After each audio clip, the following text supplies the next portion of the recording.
Boston for Suns Celtics. Your Celtics now have by far the best record in the NBA, 53-14. That's 9.5 games better than the Bucks in the East. That's 6 better than the best team in the West right now, the Thunder.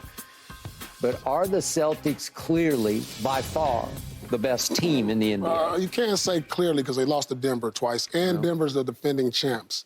They have the best chance against Denver in a 7-game series. I don't see nobody out West beating Denver. I don't see nobody out East beating the Celtics in the 7-game series. So record-wise, yes, they're the only team. I think you got these teams are on a head-on collision for the finals.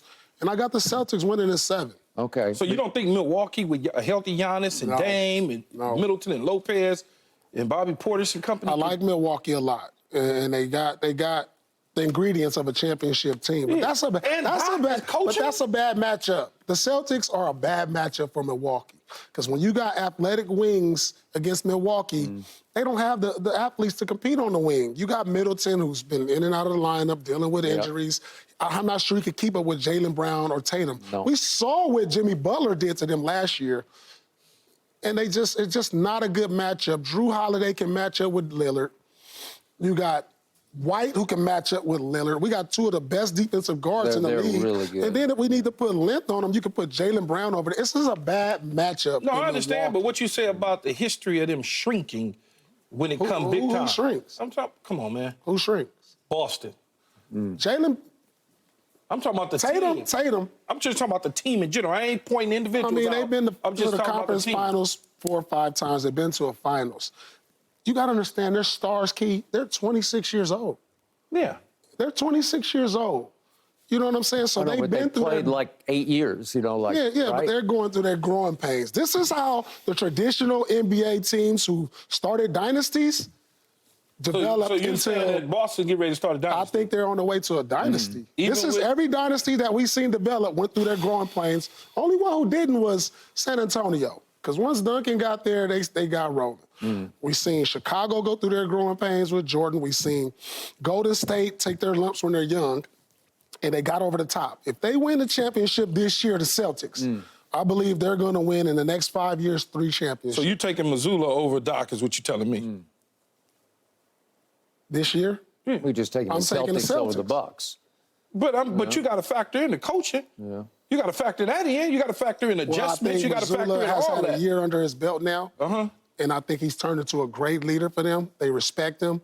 You see what he's done throughout the course of the year. Now, because you got to understand, Key, you jumped right into the head coaching spot like out of the blue. No, I understand. I get it. Right out of the blue. You get thrown into it. You didn't know. You thrown. You didn't woke up one day. They was like, hey, man, you're the head coach. Take this. Yeah, I get it. He didn't have no time to implement what you like. What he liked. Yeah. You know, he had to run with the old coach like. So, you know, now that he has a training camp under his belt, more familiarity with the players as a head coach, not an assistant, because there's a different attitude toward an assistant than it is a head. Yeah. Then you add Sam Cassell to the mix, which was big. I think that was one of the. I agree. Not adding Porzingis and Drew was big, but when you added Sam Cassell, I believe he was the final piece to getting this team over the top. I got one big issue with your Boston Celtics. They do all-time live and die by the 3. They take by far the most threes in the entire NBA. They're taking 43 a game. And if last night, if Sam Hauser can jump into your starting lineup and make 10 out of 13, you're going to win the championship, right? Okay. And every night I look up, you take 50, and if you make 25, you got me.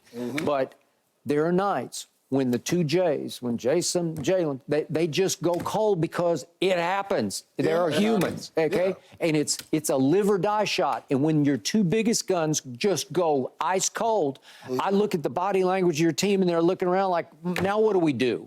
Because that's it. That's what you are a 3-point juggernaut. You know, you better make them, or because now you got to go through round after round of the playoffs. And if you have too many of those cold nights, somebody's going to get you. But see, now you got guys like Porzingis to take the pressure off. He's one of the best low-post players in the league.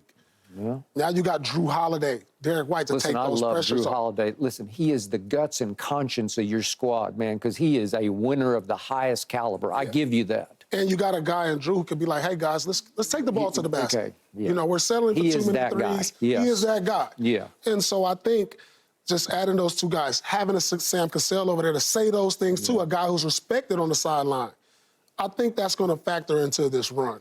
To where, yeah, they done it during the season where there's 1 or 2 games you say that, but they're not going to do that, Skip, for like 7 games. They're not going to have 4 games where they're ice cold in a 7-game series. Man. I don't think so. Yeah.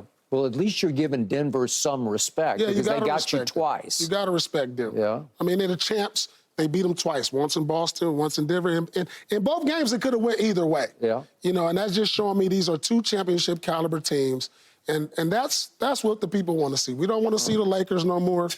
Man, you gonna stop. We done seeing the Lakers. Man, you gonna stop, though, Hey. Paul. Keyshawn, 5 years ago, the Lakers won't make the playoffs if there wasn't a play-in. Yeah, that's a fact. But let's just say the Lakers get to the finals against the Celtics. All the Lakers have to do is not play LeBron and AD, and you'll be in big trouble, right? Yeah, we might be in big trouble. be hating, man. Reeves, Larry Bird Reeves would come out. You quietly, I think quietly you want to be a Laker. When I was in high school, I did. Tell me what When I happened. was in college, I did. Inglewood. Quietly. Before Up to you no went to good. Washington, Yeah. before you played for the Wizards, you wanted to be a Laker. We was like, nah, we don't want that Paul. All right. We want wheelchair Paul. Up next, want a speaking of an Clipper ball. LA team, the Clippers got blown out by the Hawks. Now can the Lakers avoid embarrassment against this same Atlanta Hawks team back-to-back?